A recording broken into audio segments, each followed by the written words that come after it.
Hi everyone, I hope all is well. This week we have a double Parshat Nitzavim-Vayelech.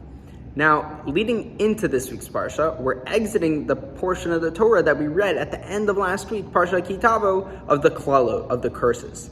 Now, imagine hearing all these intense curses, right? Terrible, terrible things. Imagine how you would feel. Right? The Jewish people are feeling scared, maybe terrified. You could go there. So, how does this week's Parshat Nitzavim start? Well, like we would expect it, no surprise this time, with words of consolation from Moshe, and which really makes sense. Now, there are many wonderful, beautiful comments by Rashi on the beginning of these words on consolation that Moshe is giving over to the Jewish people. But one of Rashi's comments really stuck out in particular to me. So, he says as follows. I'm adding my own commentary in, but this is essentially the gist that Rashi is getting at.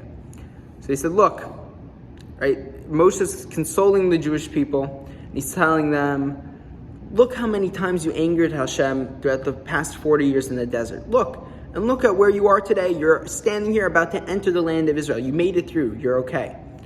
So too, he uses the word hayom in the pasuk, in the verse, the word day, to make this parable, this mashal, to say, look, just like we have night that sustains us, right?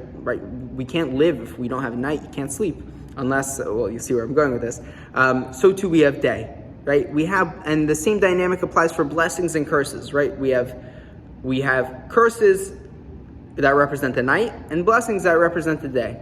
So, as I just said, right, we're sustained by the night in some way.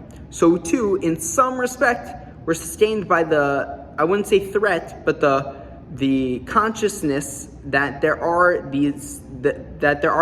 quote unquote the night, the curses, right? There are situations where we could encounter curses. So therefore we stay away from it, right? We're sustained in the same dynamic, day and night, blessings and curses.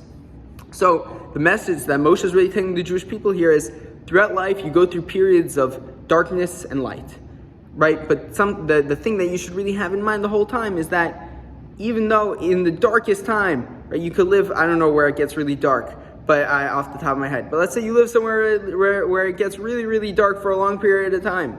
Well, somewhere by the poles. Well, it gets light again, right? You don't have to worry about it. Well, you do have to worry about it, but at the end of the day, it's going to get light again, and we'll all be okay. So I think it's just such a beautiful message for us on this, going into this last Shabbos before Rosh Hashanah, that throughout our year we could have really, really dark times, but this is the cycle, right?